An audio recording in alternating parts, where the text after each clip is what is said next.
जय हरी शेतकरी मित्रांनो, खरीप हंगाम अवघ्या 10 ते 12 दिवसावर आलेला आहे आणि यावर्षी पावसाचं पुन्हा हवामान अंदाज असं सांगायला ते अल निनोचा काहीतरी जरा प्रभाव राहणार आहे आणि त्याच्यामुळं कुठं पाऊस पडन, कुठं पडणार नाही, कुठं पडला तर जास्त पडन, अशा बऱ्याचशा गोष्टी आपण हवामानाच्या अंदाजानुसार ऐकायलो. मात्र त्यामध्ये महत्त्वाचं पुन्हा एक संकट शेतकऱ्यावर उभं आहे, ते आहे खताचं आणि बी बियाण्याचं याचे वाढलेले भाव. कारण बऱ्याच शेतकऱ्यांनी खताचे भाव वाढल्याबद्दल कमेंट केलेले आहेत. मात्र यामध्ये सुद्धा काही महत्त्वाच्या गोष्टी आहेत आणि त्याच्या गोष्टीची जर आपण काही जपणूक केली तर आपला फायदा त्यामध्ये होऊ शकतो. आता यावर्षीची परिस्थिती अशी आहे, कर्जमाफीची घोषणा केली होती, कर्जमाफी झाली नाही. जर कर्जमाफी झाली असती तर शेतकऱ्यांना पुन्हा पीक कर्ज मिळालं असतं आणि हे काही खतं बी बियाणं खरेदी करायसाठी ते पैसे उपयोगी पडले असते. त्याच्यामुळं कर्जमाफी नाही झाली. कर्जमाफी 30 जूनच्या पूर्वी 30 जूनच्या पूर्वी असं सांगितलं चालले. आता नेमकी कोणती 30 जून येते हेच कळायला काही मार्ग नाही. त्याच्यात बरं ते नमो शेतकरी योजनेचा हप्ता 9वा तेवर आखडलेला आहे. डिसेंबर ते मार्चमध्ये 9वा हप्ता यायला पाहिजे होता, म्हणजे त्याच्यानंतर एप्रिल ते जुलैचा 10वा हप्ता, म्हणजे आता तो पिरियड सध्या चालू आहे, ते 2000 रुपये आलेले नाहीत. आणि पीक विमा यावर्षीचा खरीप 2025चा पाहिजे तेवढा तर मंजूर झालाच नाही. मात्र जेवढा मंजूर झाला आहे त्यापैकीही पूर्ण वाटप झालेलं नाही. आणखीही त्या पोर्टलवर जशी तशीच परिस्थिती आहे. आता नांदेड जिल्ह्यात आपण म्हणतो सगळ्यात जास्त आला, तिथं फक्त आत्तापर्यंत 502 कोटी रुपये वाटप करण्यात आले, म्हणजे शेतकऱ्यांना पीक विमाही मिळालेला नाही. आता काही शेतकऱ्याच्या खात्यात तोडका मोडका आला आहे, त्या माध्यमातून शेतकऱ्यांना काहीच खरेदी करता येत नाही, अशी परिस्थिती आहे. म्हणजे ह्या सगळ्या गोष्टीमुळं शेतकरी एकदम संकटात सापडलेला आहे. म्हणजे एक तर निसर्गाचं संकट आणि एक तर हे राजकीय व्यवस्थेचं शासनाचं संकट. म्हणजे शासनाच्या मदती या शेतकऱ्यांना वेळोवेळी लवकर होत नाहीत आणि त्यामध्ये यावर्षी डिझेल नाही, पेट्रोल नाही, शेतकऱ्यांना डिझेल मिळत नाही. 20 लिटरसाठी शेतकरी पंपावर बेजार आहे. त्यामध्ये जालना जिल्ह्यातील सरकटे वझरीतला शेतकरी तर फक्त डिझेलमुळं त्या शेतकऱ्याचा अपघात झाला आणि स्वतःचा जीव गमवावा लागला फक्त डिझेलमुळं, अशी परिस्थिती आहे. आणि या डिझेलचे भाव वाढल्यामुळं त्यानंतर खतांचं मुख्य पंतप्रधानांनी सांगितलं होतं की खताचा वापर कमी करा, डिझेलचा कमी करा. त्याच्यात खताची उपलब्धता कमी आहे. शेतकऱ्यांना DAP खत मिळणं, युरिया खत मिळणं, त्याचे वाढलेले भाव कुठं मिळत आहे पण त्याचे पैसे वाढवून द्यावा लागलेत, असे बरेच शेतकरी कमेंट करलेत. आता यामध्ये महत्त्वाची गोष्ट आहे, वाढवून का द्यावा लागलेत. काही शेतकरी काय करतात, आपल्याला भेटावं म्हणून त्या DAPचे युरियाचे पैसे वाढवून देतात आणि त्यांना ते दुकानदार लिंकिंगमध्ये दुसरं खत घ्यायला लावायलेत आणि तेही घ्यायलेत. बरं आता व्हालंय का, हे मोठाले शेतकरी घेऊ शकतात, मात्र सर्वसाधारण मध्यमवर्गीय शेतकरी किंवा गरीब शेतकरी यायला ते परवडत नाही.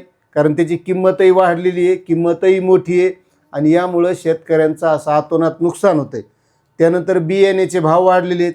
आता आणखी पुन्हा वाढूही शकतात, कारण आता डिझेलचे भाव वाढेल, त्याच्यामुळे पुन्हा भाव वाढतील. यामध्ये शेतकरी हा मेटाकुटीला आलेला आहे. त्यामुळे शेतकरी मित्रांनो, होईल तवर आता बरेच इफकोनं सुद्धा नॅनो युरिया काढलेलं आहे, असे छोटे युरिया खतं काढलेली किंवा छोट्या छोट्या पॅकिंगमध्ये फवारणीद्वारे खतं काढलेली आहेत. आपण त्याचा उपयोग घेणं गरजेचं आहे. त्याच्यानंतर बियाण्याच्या बाबतीत सोयाबीनचे बियाणं बऱ्याच शेतकऱ्यांनी आपल्या घरचं ठेवलेलं असतं. त्याची उगवण क्षमता जर चांगली आली तर आपण तेच बियाणं वापरायला हरकत नाही. कारण जे थैलीत बॅगीत येतं बियाणं ते काय कुठून काय आपोआप तयार होत नाही, तेही शेतकऱ्याच्या माध्यमातून असतं. फक्त चांगलं बियाणं निवडून पॅकिंग होते आणि तीच आपल्याला विकल्या जाते.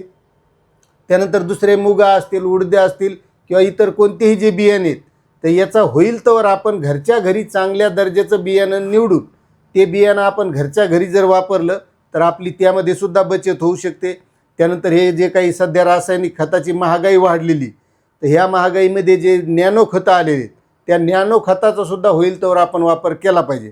आणि त्यामध्ये तुम्हाला सांगतो, केंद्र सरकारनं सुद्धा यापुढं नैसर्गिक शेती, जैविक शेतीवर आता भर देण्याचं ठरवलेलं आहे. त्यामुळं रासायनिक खताचं प्रमाण हे आपल्याला कमी करावंच लागणार आहे. आपल्याला एक सवय लागली आहे, पोतेच्या पोते नेऊन वावरात रिचवायचे, मग ते त्या पिकाला लागू होऊ का नाही लागू होऊ, खतं वरीत दिसत आहेत वावराने गेल्यावर, मात्र ते लागूही झालेले नसतात. यामध्ये आपलं नुकसान होत असतं.